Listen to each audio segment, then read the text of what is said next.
Hey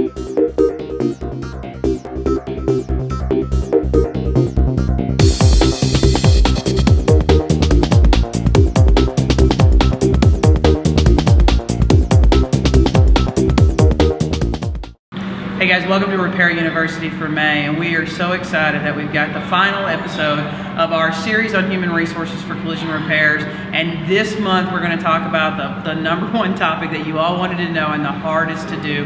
We're going to talk about terminations. So Daren, thanks for joining us. Thank you. It's always the topic no one wants to talk about, but unfortunately we have to talk about it. That's right. If you have employees, you're going to run into this at some point. Yeah, and we seem to always, I've noticed in our industry, because it's personal, our business is very personal, and they're always family-founded businesses, etc., that we do terminations with a lot of emotion, and we do them really wrong a lot of times. Well, the challenge is it's with every small business. I mean, what happens is you've got a small family-owned business, you have a small enterprise where you have your friends and family working for you, and it makes it that much harder. And it is very personal. Every termination is personal, but it's more personal when you have a very small business and in our industry. All right. So let's walk through this. Let's give shops the tools they need to do it the right way. Well, your challenge right now is really focusing on how do I minimize my exposure as a business owner? How do I do the termination process in a compliant way?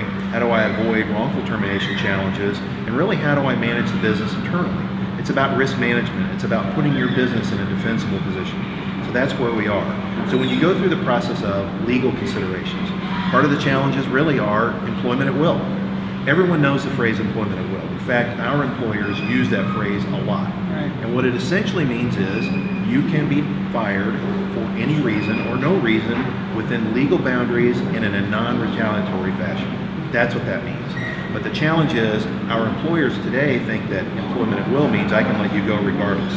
Right. That's where the hazard is. And that's what happens to our employers today. The other thing about being an employer at will or employment at will situation is the employer can change the terms of the relationship. The employer can change benefits. The employer can change the hours. The employer can change the pay.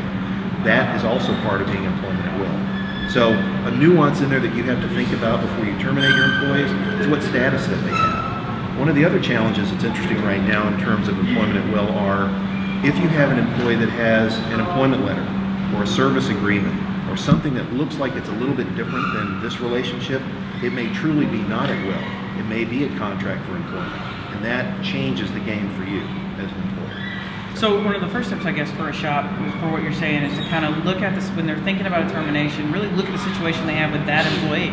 They have to know. You have to know. One of the themes that we ran through the other presentations really is knowing your business and knowing your employees and understanding how it fits together. Part of it now is even more discipline. It's really understanding what is the relationship in the employee-employer status and what does that mean to you and how does it fit together. One of the other challenges here when you're talking about legal considerations, check your policies, check your handbook, check your precedents. It's the 3 Ps, policies, procedures, precedents, right? See what you've done before. See what your handbook says if you have one. I hope you have one, yeah. Which we've talked about before. But if you have one, then make sure you're following your steps. If you have progressive discipline in there, follow those steps before a termination happens. It doesn't mean you can't terminate employees. That's not what we're talking about. But what we're talking about today is really doing it in a safe manner, in a consistent manner, in a legal manner to keep you moving forward. So, we set this up in a certain way, for the 3-part series, but I think one of the things that we talked about in the beginning that's really good to bring back here now, because you definitely want to go back and watch those other 2 episodes if you missed them, is that typically we find shops here first.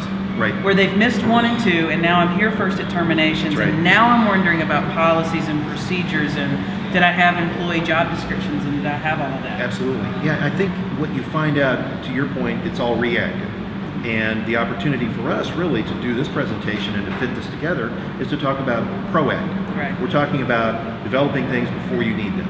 And if you do that, as we go through the termination process here a little bit, you understand I did what I needed to do, I built the job description, I built the task, I built a handbook, my employees know what to do and how to do it, and they know the repercussions if they don't. And when you get to termination time and you follow these processes, you're in a defensible position. You're in good shape. Now, the other question is, well, Daren, if I do all these things, am I still liable? Absolutely. Because an employee or an ex-employee can bring a claim for wrongful termination for any reason. Doesn't mean it's valid, but it does give them the opportunity to bring it. Right. So when you go through the other legal issues here, one major area are the protected classes. You know, and I think employers understand that, I think they know that, but when you go through the process of, I'm determining an employee that needs to be terminated, make sure you go through the drill of what are the protected classes and is this employee in one of those classes. And it's race, it's color, it's sex, national origin, age, over the age of 40, religion, and disability. So when you go through that filtering process, that's another layer for you to understand, I'm in a good position to do a lawful termination or not. That's a really good point on the age, because I think sometimes when we think age discrimination, we think about aligning that with AARP, right, or maybe retirement age, but 40, that's a lot of our workforce, specifically in collision repair, because we have this aging workforce right now, so that's really huge to us. Well, and again, it's another layer, it's another thing to understand. You know, when you go through the process of understanding how many layers of legislation are out there, right now there are roughly 14 pieces of significant legislation that create discriminatory practices in the workplace, meaning you need to understand what those legislative pieces are and how it impacts your workforce before you process a termination. It's as important as the hiring process, and it is a maze. And so, and some of these pieces of legislation came up in the last 2 years, were enacted in the last 2 years. So, understanding the changes in the workforce, understanding what you can and cannot do, what you can and cannot say, and how you process a termination will help you. It is a process. It is as important as hiring. The hiring, managing, and terminating process are all interconnected in how you deal with it. You know, some other things when you go through the process of termination, you talk about documentation. I preach documentation at end all, meaning you document up front. Your dialogue that you have with an employee, if they have challenges in the workforce, in the workplace, on a regular basis, document it, write it down, put it in a file. You're building a paper trail for two reasons, really. One is the positive side. This is what you did well, this is an area that you needed corrected and you fixed it. The negative side is you're building a paper trail in the event we reach this point. And unfortunately, we will reach this point at some point. Right. You like to think employees terminate themselves. For the most part they do, with bad behavior or bad productivity, bad attitude. But along the way, you may be put in a position where you have to enact and you have to do the right things. Right, sometimes people won't leave. They won't. Well, and unfortunately, what happens is, in terms of behavior, the ones that you want to leave won't leave, but they've basically checked out. Right. They're still here, they still come in every day, they just aren't delivering. They know it and you know it and their coworkers know it, but it puts you in a bad position. Right. So you talk about documentation, you talk about the right things to do. I think the challenge for you is, do I have a paper trail? Do I have a process? Is this a terminable offense? When we talked about consistency before as well, am I consistently applying the policy or procedure that I have? Meaning, am I treating you differently than I treated someone else in the same situation? That's a challenge we have in the workplace too, and that's a challenge we have in this industry. Again, we're typically a very small owner-operated industry. The shops have people they know, they've known for a long time, they may be family members. Am I treating people differently because I like them or I don't? Yeah, that's a huge point for our industry, because you get a lot of relationships where the son is the painter and he may one day assume the ownership of the company, but for now he's the painter. That's right. And he just doesn't get to come and go as he pleases, but now you're upset because the body man didn't come in today. Absolutely. So huge issues. Yeah, and I think shops forget that a lot. Well, and I think, you get in this situation and you reach a point where I've done everything I can with this employee and it's not working. It happens. For whatever reason, the situation changed, the job changed, they changed, whatever it might be. So now we're at a point where I've got to let you go, everything's documented, but I need to make sure, again, that I'm doing it in a compliant and a professional manner. That's our challenge too. How do we deliver the goods? And how do we do it in the right way? Another legal consideration that happens now, we'll talk about the process in a minute, but when you talk about the things to think about, one of the things to think about that gets some of our owners and operators in trouble is distribution of the final paycheck. Okay? So what happens is there are state-by-state variations on when you have to give the employee their final paycheck. It also may vary by whether or not they quit or whether you're terminating them. And you need to check your state legislation versus just some blanket answer. There is a reasonable time frame to pay people in some states. Other states, you have to give it to them on the way out the door. Another consideration is on that final paycheck, any paid time off that you may or may not owe them. Any outstanding benefit issues you may have out there. So there are other things to consider besides, Kristen, it's not working out and you're gone. Stop. You need to pay attention. It's a big picture, and I know something our shops don't think about, so pretty excited about diving into this and kind of really giving a roadmap to it. Sure, absolutely. I think the tools are out there. When you go through the termination process, it truly is an integrated solution, meaning you need to go through the process of, how do I prepare myself? Gathering all the information that you need, going through the personnel file, reviewing with outside counsel if you need to, making sure that if you need to have a witness in place, if that's part of your policy, if that's part of your procedure, if it's part of your precedent, have that witness in place. And also I would advise key managers, security, other employees, quietly what's going to happen and when.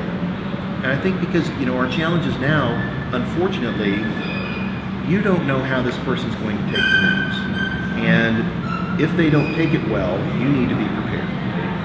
And that's unfortunate. Because you're also impacting someone else's life and someone else's family. I don't take any of this lightly. And I always open with that statement. Unfortunately, doing a lot of terminations gets you in a position where you have a sense of what to do and what not to do. And it is opening with, it's not taken lightly, it's very professional, and also, and we'll talk about this in a minute, it's brief. The conversations typically are brief. Yeah, keep it short, keep it short, keep it simple. Because you know there's emotion. I also encourage people in the process to have a checklist. And here's why. You may have done a number of terminations in your career. You may feel comfortable about it. You may know this person needs to go, and here's why. But again, you don't know how they'll receive the news. So have a checklist in front of you and understand what I'm going to say, when I'm going to say it, and check them off. Because in the moment, it may get emotional, it may get violent. You don't know, but you want to make sure that everything is crossed. Everything's crossed and dotted. And that ensures at least getting through the process. It's hard. Right. Checkins in a plan is so great because I think I've talked to hundreds of shops, and I can go back to personal experience with our family business where you terminate somebody, it doesn't go well, you didn't have a plan, and then after they leave, you realize they left with a lot of your equipment and a lot of your supplies because you didn't have a plan in place for how they were going to gather their stuff and actually exit the building. So well, and again, you're around these employees 8 to 10 hours a day. These are people that you know them, they know you. If these are employees that are long-term, it's even harder. If these are employees that have sacrificed for you and for your business, it's even harder. So it's a challenge. It's a real challenge for managers. The other thing about our industry, and any small business really, yesterday I was on the floor, and today I'm the boss. And so we have this meteoric rise that happens in this industry where we are the boss and we are in charge of people, and I may or may not have the skill sets built in to do that. So that's part of the roadmap too. The other part of the termination process that I really find critical, it's just like when we talked about interviewing. Where am I going to do it? When am I going to do it? And what's the level of comfort that I have that I won't be bothered, I won't be interrupted? So in other words, you know, the Monday, Friday, morning, afternoon, you name it. Employers have different ways of doing what they need to do. Whether or not the process is in an office, whether it's off-site, whether or not, again, someone else is in the room with you or not. I had an outside counsel friend that told me, in his opinion, the termination process is 7 minutes. 7 minutes was his rule. And here's why. Once you clear 7 minutes, all of a sudden you're talking about things you shouldn't be talking about. If this is a termination for cause, let's say, all of a sudden the path leads down, I'm so sorry this happened, I'll do anything I can to find you another opportunity. It's really not my decision. You're going down paths where it's personal because you've panicked. You've left the script, and now we're in minutes 10, 15, 20. They're emotional, you're emotional, and it's not professional anymore. So there's nothing magical about 7, but 7 gets you there. And arguably, it's a little more clinical, but unfortunately that's part of the business. Part of protecting your brand and protecting your business. So. Yeah. I think so, because at the end of the day, it's really more about the other people that work for you and the business and their families versus this person, unfortunately, that you're terminating. Speaking of collision repairs and productivity, is there a day or a time that you found historically is better for terminations? Is it a Monday? Is it a Friday? Is it a morning? You know, it's funny when you go through this enough and you think, okay, why would I terminate someone Friday afternoon at 5? Why would I terminate someone Monday morning? Varying levels of what I should do and how I should do it. Depends on the position, depends on what they do and how they do it, depends on their interconnectivity to the balance of the staff. People avoid Black Friday, people avoid Black Monday. The various schools of thought. One school is, if I terminate someone Friday afternoon, they're going to tell everyone, and I have no opportunity for damage control or communication to my staff, nor to recover, whatever that might be. The other thought is, if I do it Friday afternoon, at least they have the weekend to start looking for it. You know what I mean? Mm-hmm. If you think about a Monday, I've got this hangover effect all week. What if this is a beloved employee? What if this is irrelevant? I'm terminating this person, we're trying to recover. So there's an emotional feel here and there's a weight. Managers have to figure out what the right time to do it is. Monday versus Friday, Wednesday, Tuesday, whatever it might be. Sometimes it gives people sort of the jitters when they understand it's Friday and someone's going to get terminated today. I would argue you don't make it a regular day of the week, you don't make it a regular time, you have to assess in the moment. As long as you have your process ready. So you've gone through preparing yourself, you've gone through the process, you've really done the math, you've got the paperwork together. The meeting is critical. The termination meeting, I mentioned the 7-minute rule as sort of an overlay. The meeting is critical because you're in it, you've got your checklist, and you're ready. I would argue you also script some of that in your head. Here's my opening, here's my lead in. It's not really a dialogue, okay? Because nothing good can come from the dialogue, in my opinion. You need to work through, this is why we're here, and explain it clearly. Some of the worst situations I've been as an HR person, sitting in a room where a senior level manager did the termination, and we never really got to why we're here, and we never really got to whether or not they were fired. It's happened. And so, at the end of the conversation, you're confused. Am I gone or not? They leave and I leave, and they need to leave. So that's also a challenge of doing things when you're not prepared. It's also a challenge of doing things when you're not really skilled in doing this. That's why a checklist helps, especially if you're a new manager, owner, or operator. You're in a position where you've got everything written and you're ready to go. So your lead-in is understanding, empathy, quiet place, right side of a room, doors closed, and we're going through a very calm demeanor, a very strong delivery. You're going through why we're here in terms of the drill down. If it's a termination for cause, you're going through the violations. You're going through the lack of performance compliance. You're going through issues and concerns of why I'm letting you go today. Here's why. And again, you can apologize, but the business rests on the business. So you're really trying to protect the business, defend the business, and move the business forward. I will tell you though, when you terminate an employee, it is not the worst day in that employee's life. And it's hard to go through that process with an employee and explain it to them because they think it is, but it's not. You can be empathetic and say that. If this is a termination for cause and your company has some kind of a service involved, some kind of an opportunity where we help with outplacement, that's something to talk about. That's a top step. Maybe I help you with a resume. Maybe I help you with references, depending on what you've done in the past. I don't recommend it on a regular basis, especially for cause, but it's out there. So you're in the meeting, you've gone through the process, you need to be clear about the effective date. A number of employees assume it's now, a number of employees assume it's a 2-week notice period. There's nothing magical about the 2-week notice. But again, check what you've done before and check your policies. If it's built in there, then you need to recognize that. If you have it built in that I need to give you 30 days notice, know that ahead of time, because you may be delivering a large check at some point. So we're in the room, we've gone through the checklist, we understand that the final paycheck may or may not be on the table depending on your legislation and your jurisdiction. We also need to understand that in that moment, if Kristen's Auto Body has a benefits plan, a healthcare plan, you need to talk about COBRA. Not every shop has that, but if you do, you need to make sure the employee understands this is COBRA. If you have a 401k plan, make sure it's on your list. This is how 401k works. This is your distribution date. This is who you call. You'll get paperwork in the mail. Talk through it. Understand too, the employee's not hearing any of this. You know, you're going fast. They've just been blindsided by I'm getting fired. Hopefully they're not blindsided if it's a performance issue, but it happens. And so they're not hearing what you're telling them. You've got to make sure you get it. Sometimes a termination letter is in place. I would recommend if it's very heavy content, and this is someone who probably didn't see it coming, give them a letter. And if you give one letter, you better give the rest of them. It's part of our consistency. Yeah, I used to tell the managers that used to work for me when we would go through this process that terminations are not for resolution, and they're not for negotiation. Right. And a lot of times you get in there and you're wanting to try to find a resolution to the issue, and then you end up putting yourself in a bad problem, and you miss what you're talking about, the COBRA and the biggies. Now I got a situation where an employee's going to come back a week from now or call me and go, hey, what about it? And if I've tried to heal my staff, I haven't accomplished it if they're coming back. Well, that's right. Well, the other thing is you're trying to be professional. If you're in an office setting, they probably have personal items.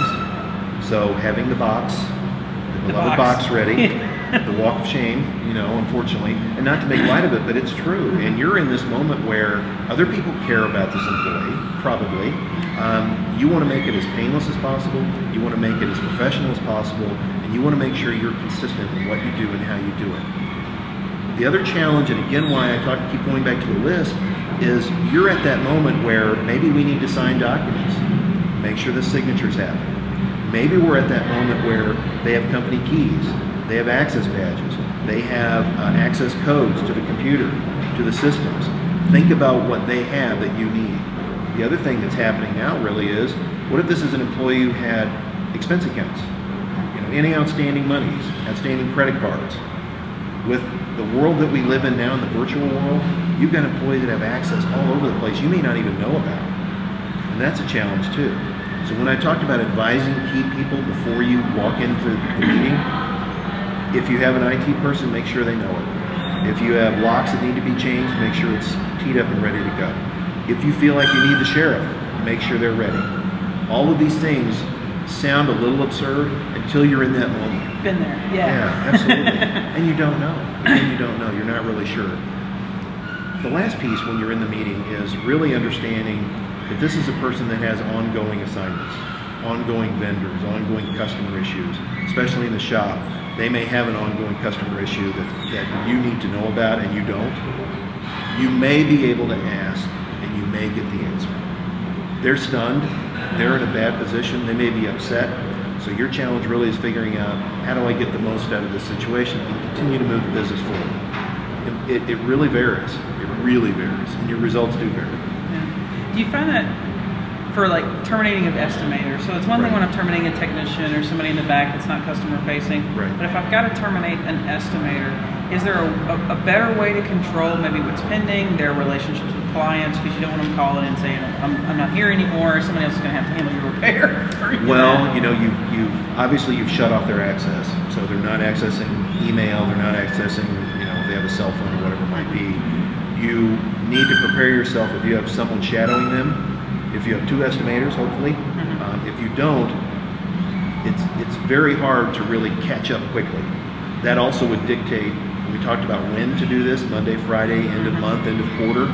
You need to make sure that you're ready, because if this person's gone today, you have a gap to fill. Yeah, and that's really important, and I gotta tell you, that was just a light bulb moment for me, because as we got the estimating systems now, moving forward with applications. So we're putting apps on our phones and on our iPads, and we want our employees to be, and specifically our estimators, to be connected to the management system at all time, updating things. If I don't manage all of that, they potentially still walk out of that with an app on their phone. Absolutely. So those are new ways and new things for big operations to be thinking. Well, and again, that's why you need to control the message. You control the meeting. We've talked before, when we talked about interviewing the first time we were together, we talked about controlling the meeting. You're the manager, you're the owner, you're the operator, it's your meeting.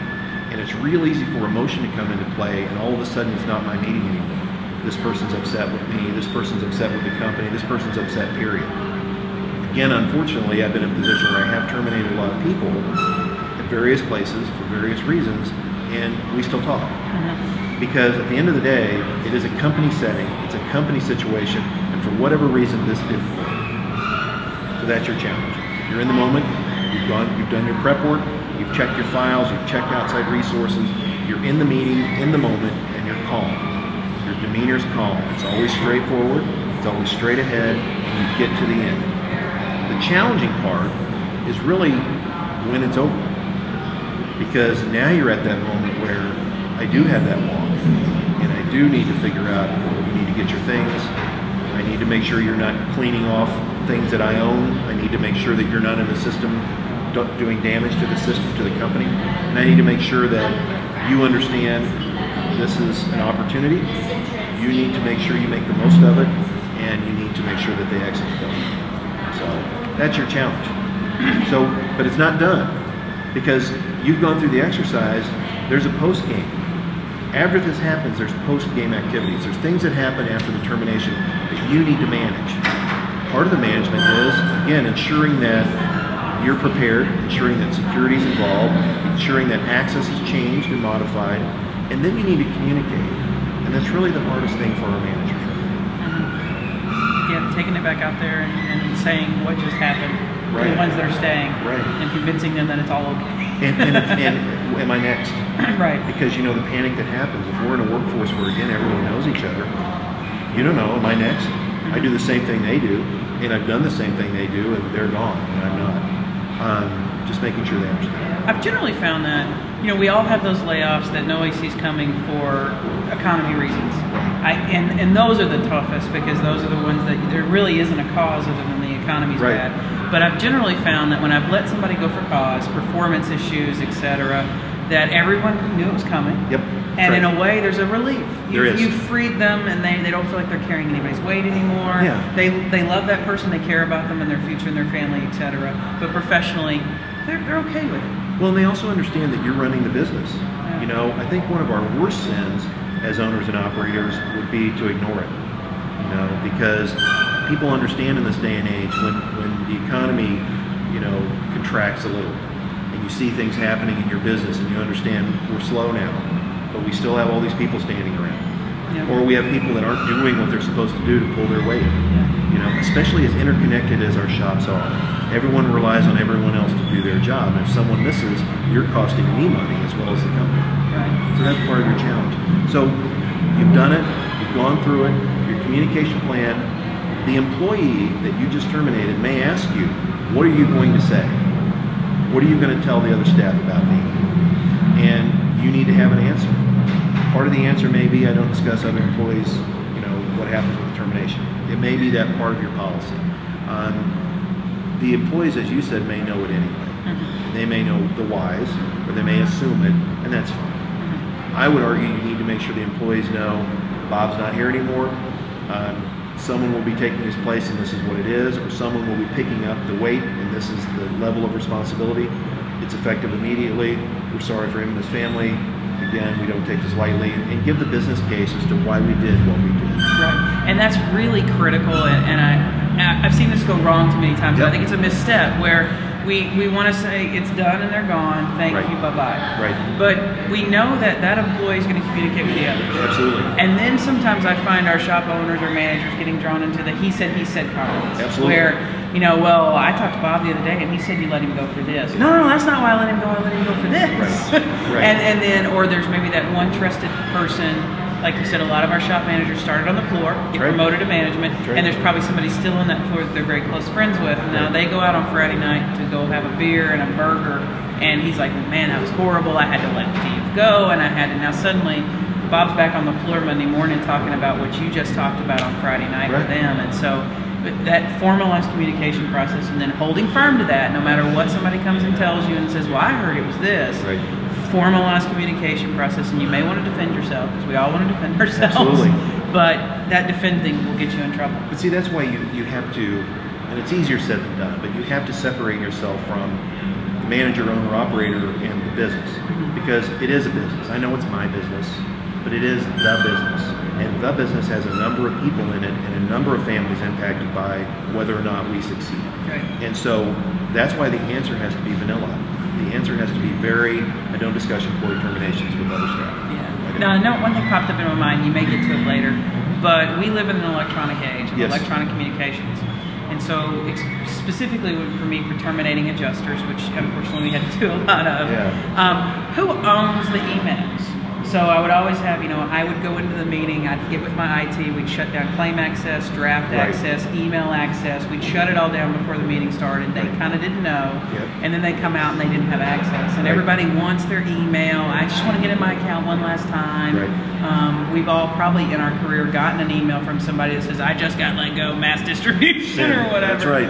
What are the rules around electronic communications, just for termination purposes? What can you stop and not stop? Well, it is company proprietary tools and information. So if it flows through the company email and it flows through the company cell phone, it's yours.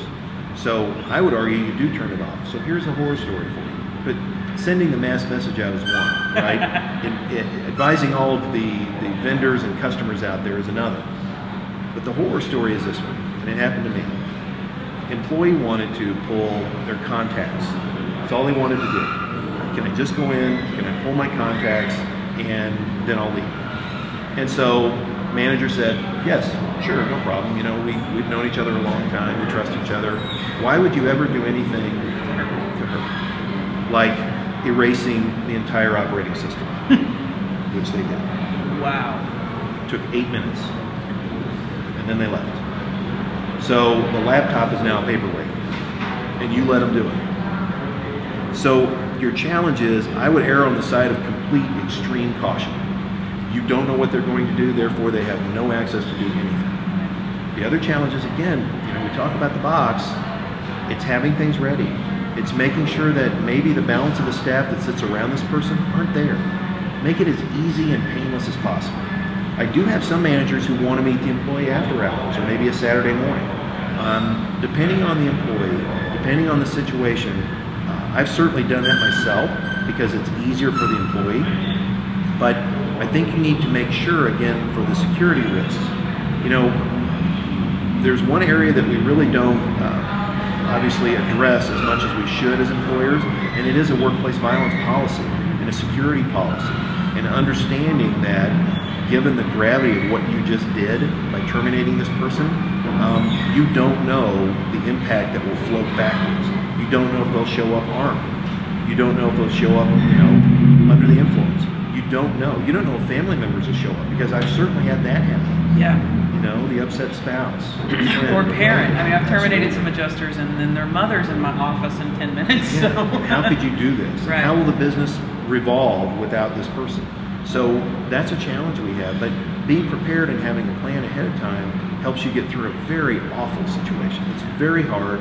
You don't take it lightly, but you do the right thing for business. And that is a big one for technicians, because I think about how big my toolbox was then and how big some of these toolboxes are now. And letting a technician go, painter, grab a couple guns and have a nice day. But for a technician, sometimes I got to rent a U-Haul. I'm going to need a loading, type Tommy deck to get that toolbox up there. Yeah. So there's a lot involved in a technician moving their things out, and so that's a lot of foresight for the shop to think about. Well, and think about it. You talk about the back of the shop. Think about the front of the shop. You think about, maybe it's an office manager, maybe it's a general manager. This is a person who has access to everything. They have all the data on all of your employees. They have social security numbers. They have payroll information.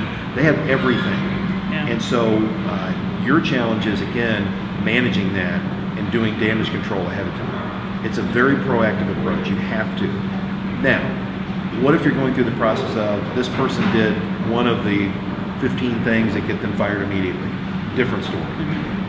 They stole from you, they brought a weapon to work, they got in a fight. Whatever it is that you have in your policy somewhere that says you get fired immediately for this, that's different. That's a heightened awareness. That's a heightened level of security. That gets other people involved, and you walk someone out, and you make sure they leave. Yeah. And then you also make sure that security is tight. Changing the locks, changing access, making sure that you're doing what you need to do.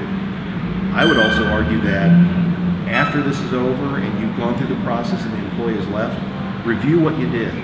Review how you did it. Make sure your process is tight. Make sure you're doing the right things. Remember, we evaluated whether this person should be fired anyway, going through this vetting process.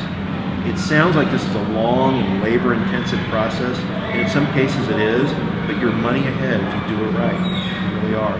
And I think really the last piece, after you figure out whether or not we've done it right, could it have been avoided? It's very hard to find talent. It's very hard to keep it and incent it and make sure they work for you and deliver? Is this something that we could have fixed along the way? Did we communicate along the way effectively to make sure they know how to do their job, how to make it right, and how to move forward? So needed. Yeah, I think so. It gets so emotional because it Well, gets so does. personal. Yeah, and these are people, and times are tough still, and we understand that. And I think it's not a message just for the employers today, really.